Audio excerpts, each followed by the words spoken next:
शुरू करते हैं।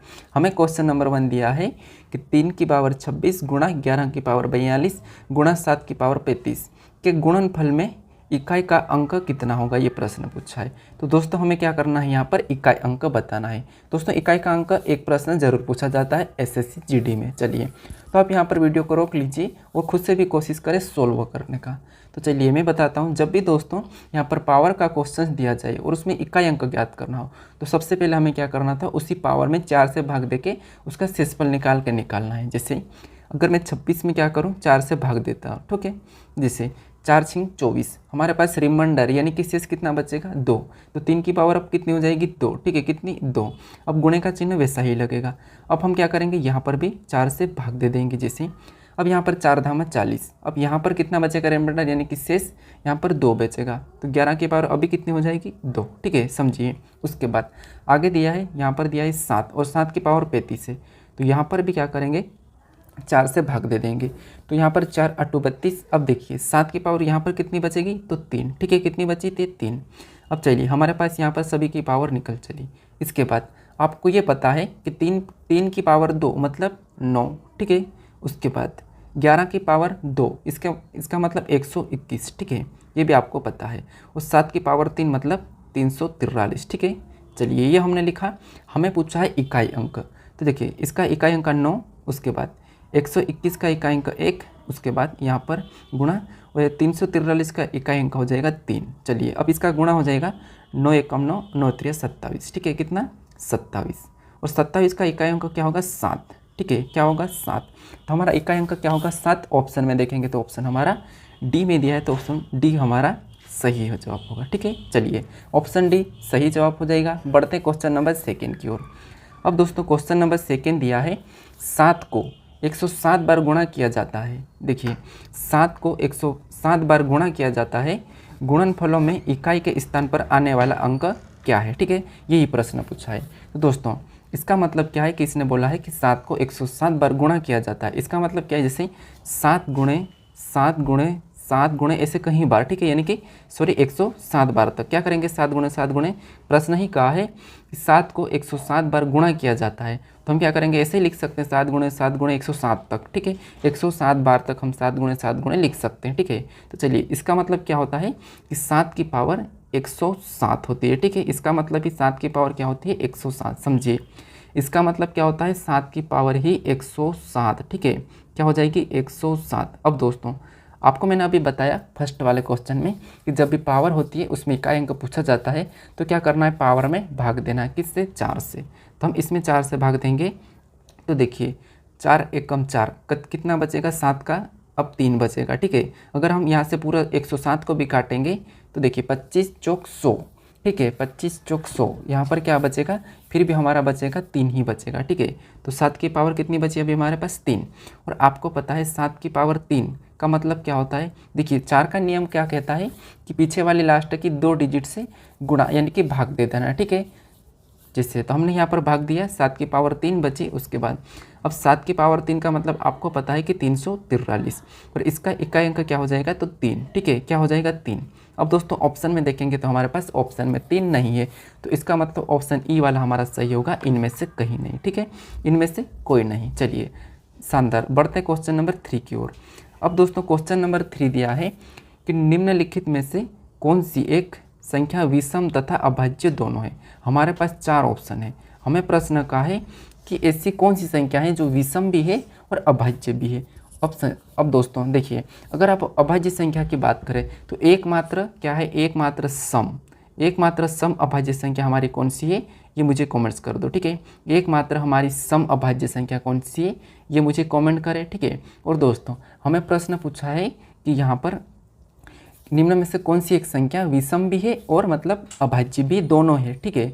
तो चलिए अगर बात करते हैं हम यहाँ पर डी की, तो डी वाला हमारा नहीं हो सकता क्योंकि तो ये तो 3 से कट रही है, ठीक है। अब चलिए यहाँ पर 81 नहीं होगा और यहाँ पर बी भी नहीं होगा, ये 61 है, ठीक है। 61 एक ऐसी संख्या है एकमात्र जो क्या है, विषम भी है और अभाज्य भी है, ठीक है। क्या है, विषम भी है और अभाज्य भी, एकमात्र ऐसी संख्या है।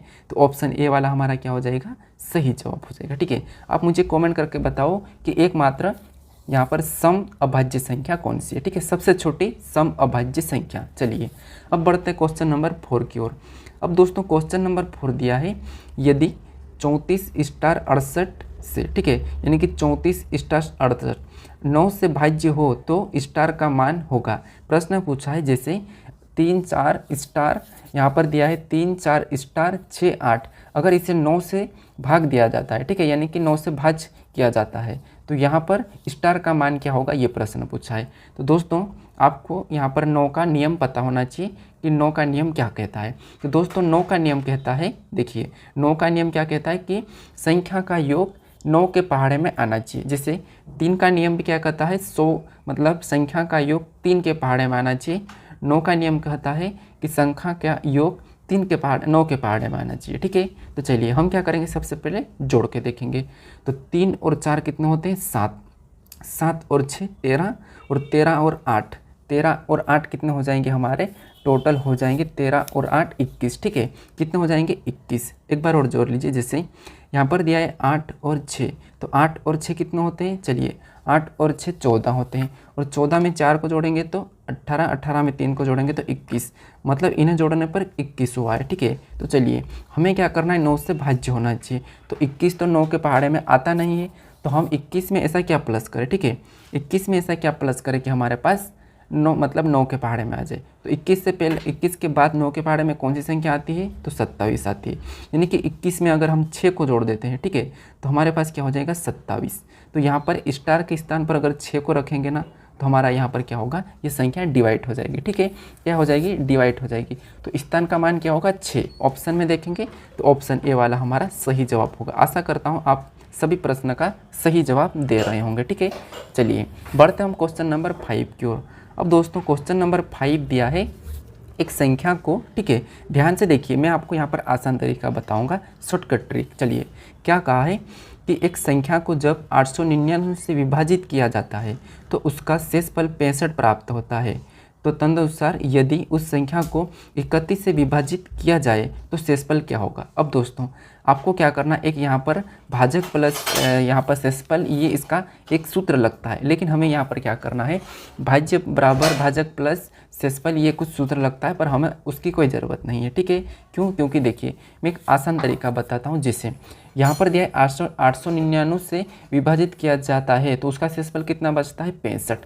अब दोस्तों हमें क्या करना होता है कि यहाँ पर इसी 65 में इससे भाग दे देना। जैसे इसी 65 में क्या करना है, जो पूछा है कि 31 से विभाजित किया जाए तो शेषफल क्या बचेगा, तो 31 को ही क्या करना है, इससे भाग दे देना है। तो हमारे पास 31 दूना कितना होता है 62, यानी कि रिमाइंडर कितना बचा है 3, शेषफल कितना बचा 3। तो यही हमारा क्या होगा, सही जवाब हो जाएगा, ठीक है, क्या हो जाएगा, सही जवाब। तो ऑप्शन में देखेंगे तो हम क्या करेंगे, ऑप्शन ए में दिया है तो ऑप्शन ए वाला हमारा सही जवाब हो जाएगा, ठीक है।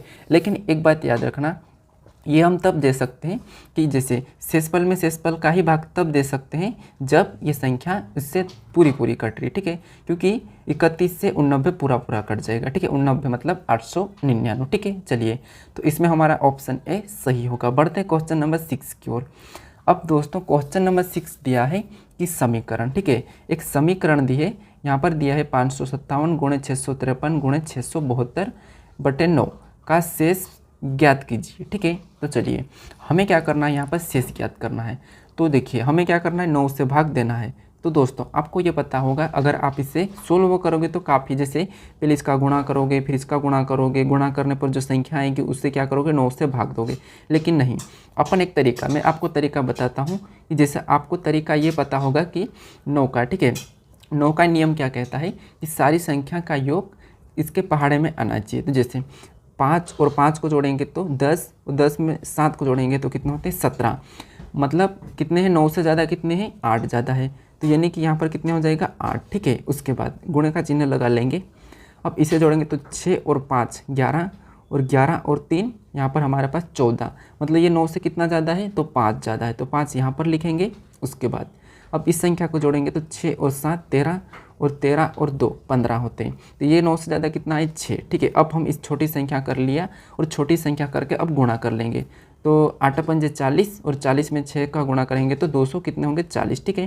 देखिए 8 पंजे 40, ठीक है, 8 पंजे 40, उसके बाद 6 चौक 24 यानी कि यहाँ पर हमारे पास टोटल गुणा करने पर 240 हुआ है। ठीक है, अब इसे क्या करेंगे, अब इसे ही हम 9 से भाग दे देंगे। ठीक है, क्या करेंगे, 9 से भाग दे देंगे। तो जैसे अगर मैं यहाँ से 9 से भाग देता हूँ, अगर भाग नहीं भी दूँ तो चलेगा। ठीक है, कैसे, चलिए यहाँ पर गुणा किया अपन ने, अगर देखिए यहाँ पर गुणा किया अपन ने तो क्या आया 240। एक बार समझिए क्या किया था अपन ने, गुणा किया था, 8 पंजे कितना हुआ है 40 हुआ है। उसके बाद अब गुणे वापस से 6 करेंगे तो 6 चौक 24। ठीक है, कितना हुआ 24 और 0 का 0 मतलब 240।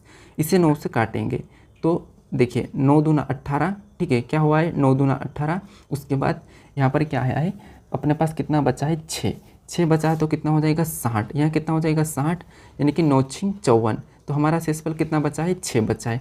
चलिए एक यहाँ पर भी तरीका हमें भाग देने की कोई ज़रूरत नहीं, यहाँ पर भी इन्हें जोड़कर देख लेंगे तो हमारे ये कितने हो रहे हैं 2 और 4 6 हो रहे हैं। ठीक है, तो यही हमारा क्या हो जाएगा रिमाइंडर हो जाएगा। ठीक है, क्योंकि 9 से कम हो गया मतलब इसका क्या हो गया शेषफल होगा। ठीक है, अगर आप इसमें भाग भी दोगे, ठीक है, इसे भाग भी दोगे तो आपका शेषफल यही आना है। ठीक है, अपन ने अभी भाग दिया है तो शेष 6 बचा हमारा ऑप्शन डी में दिया है, तो ऑप्शन डी हमारा सही जवाब हो जाए। सारे प्रश्न एसएससी जीडी के लिए। ठीक है, चलिए बढ़ते हम क्वेश्चन नंबर 7 की ओर।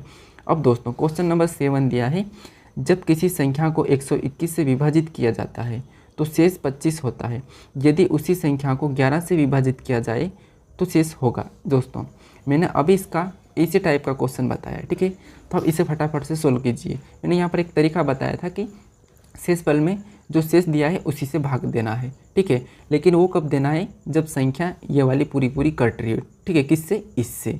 ये संख्या जब इससे कट रही है तो हमें कुछ भी नहीं फिर क्या करना है, सीधे इसमें भाग दे देना है। ठीक है, तो चलिए जैसे अगर यहाँ पर 11 से इसे काटूंगा तो ये संख्या कट जाएगी, तो अब क्या करूँगा मैं, इसमें 25 में सीधे भाग दे दूँगा किसका, 11 का। ठीक है, तो देखिए 11 दूना 22, शेष बचा हमारा पास 3। ठीक है, कितना बचा है 3, तो 3 हमारा ऑप्शन डी में दिया है, तो ऑप्शन डी वाला हमारा सही जवाब हो जाएगा। दोस्तों ये बेसिक क्लास थी।